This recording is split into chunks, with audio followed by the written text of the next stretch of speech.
Hi guys. I don't have a band.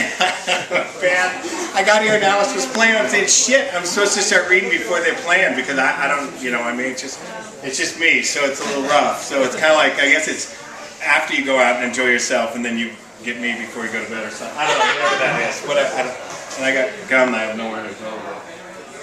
Sorry. Anyway, I got stick in this book. Yeah, thanks for sticking around. And I guess, real quick, I just tell you, I never had a cause. You know what I mean? It wasn't like a cause. I've really been struggling with this lately because a lot of people, they want to throw me in, like I was just talking to Jerry Roach about it, like I'm in a lot of these movies, you know what I mean? If you're making a fucked up punk rock movie, it's like they call me. And what they want is they want stories of me being an asshole. And that's what they like. They don't want to hear nice stories. Well, I don't have a I know, Jerry, take it easy over there. Jerry wants nice stories. Anyway, you know what I'm saying? Nobody wants to hear me talking about being a nice guy. They want to hear me saying how I fuck people around and torture them and shit. And which is not, that's fun, I guess, but when you start realizing what you did to people, then it starts getting real uncomfortable talking about what you did to people. You know, if you understand that, you know what I mean? It's like, you know, some fucked fascist officer going, yeah, I tortured a couple guys down there by the lake. You know? I mean, it doesn't go well sometimes with people, and it's a little uncomfortable, but I don't know what to tell you.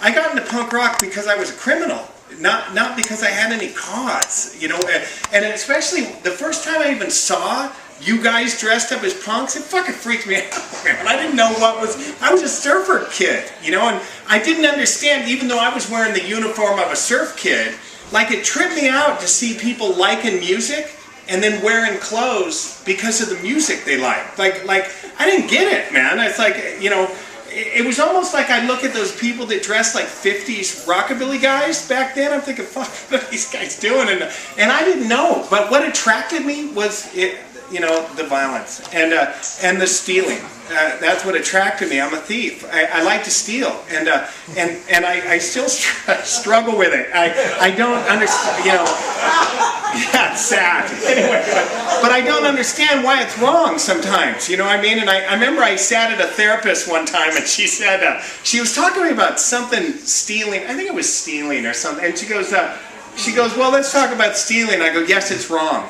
And she goes, well, I know, but it's wrong. But why is it wrong? I go, because you go to jail if you get caught.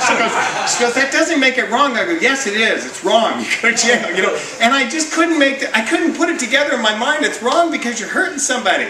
Like, to me, it was wrong just because you get in trouble for it. And the only thing that ever stopped me from doing even worse shit was I'm like a hypochondriac, and I'm also a karma hypochondriac too, I guess. So I think I was going to get paid back for it or whatever, you know. So that's really what did it, and you know, and I guess a lot of it is just I'm a vicious coward, is what I am, man. Like, you ever see those hyenas wandering around? I mean, they bark a lot, you know, but if an actual lion comes after them, they run. But they're real fuck critters, man. They're just bad animals, and so anyway, I guess I'll just read stories about being a bad animal. And, you know, one of them was, my old man, I had a dad, and I think Human might remember my dad. He was like 30 years, my dad was 30 years in the Navy. Like he was 30 years, he did World War II, Korea, and Vietnam, man. You know, been in thousands of fights. My old man's the only one that's ever won. It's like a real, you know, he's just a real, he was a fucking badass, and he used to hassle me to get a job. It was constantly, get a job, get a job, get a job, you know. So then I got like applications, and I'd leave applications all over the place. So he'd come in and see just a shitload of applications. But I didn't want a job, because I was making more money stealing than I was actually working. And so finally I walk in this paint store one day, and I get the application out, and I write, on the job, I write owner/president for job desired. And so and I'm thinking, fuck, no big deal, fuck it. You know, this guy, they're not going to hire me, fuck it. And the guy looks at me and says, how about an interview right now? I'm like, well, I gotta go, man. And he goes, come on, sit down with me for a minute. So I sit down with him, and he looks at the thing, and he laughs. He goes, oh, well, we already got an owner, and we got a president. He goes, but we need a salesman, and you're my man. I'm like, fuck. Dude, I just got a job, man. So I worked one day, right? I worked one day. I worked. It was like a Sunday night or whatever the hell, or I worked. It was a Saturday, whatever the fuck it was. But the next night, I went to Disneyland to break in with some machetes to chop up some rides, and so I worked one day, and then I head to Disneyland. And I don't know if you guys know it, but Disneyland is crazy. Like, they've got crazy police force in Disneyland. Like, everything's photographed and shit. And so right after we had come over the wall, they were on us. Like, they were on everybody, and I was the only one that got away. However, my buddy Todd Barnes has got my car keys in his pocket, right? And he's arrested. I'm like, fuck, I need my keys, man. So I go into the front gate of the Disneyland. I say, yeah, I think my buddies got arrested. They're being stupid. I stayed out. It's like, I did the right thing. They're fools, you know. Blah, blah, blah. And they go, yeah, come in, come in. They go, who are you? I go, I'm Tom Wilson. And because that was the name. Tom Wilson was a friend of ours. That you could always use his name. And anyway, so I go in the thing, and fucking, I walk in there, and the one cop goes, is that Jack? And he points at me, and Todd goes, yeah, that's Jack. Fuck, man.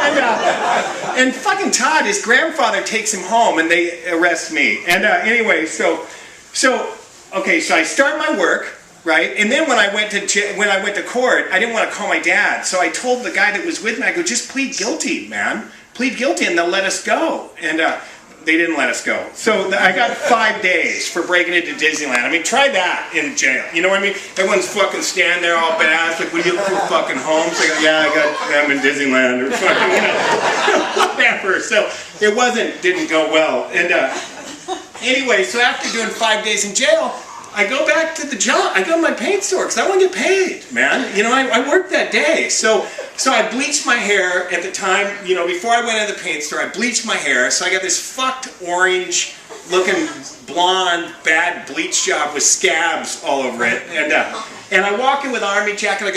He goes, what's up? I go, yeah, I'm here for my paycheck. He goes, suit up. It's your shift. I'm like, motherfucker, what? And so I go in the back and I put my smock on, you know what I mean? And he goes, can I talk to you a minute, man? And I go, yeah. And at the time I was in this band called Vicious Circle that was just fucking notoriously idiots. And anyway, he goes, hey, man. And the owner, the manager of the paint store goes, can I talk to you, dude? I go, yeah. He goes, why are you fucking me around? I go, what? You know, what? And he goes, look, man, I'm a big fan of your band. I'm into it. I'm just trying to help you out. Right? And it turned out the guy was a totally cool guy. He just looked square, you know, and his sister was in CIW, you know, it's like, and he was just a punk rock fan, and I had no idea. So this was how I lost my job at the paint store. Finally, enough's enough, you know what I mean? It's like they'll put up with so much, and then they'd had enough, and this was it.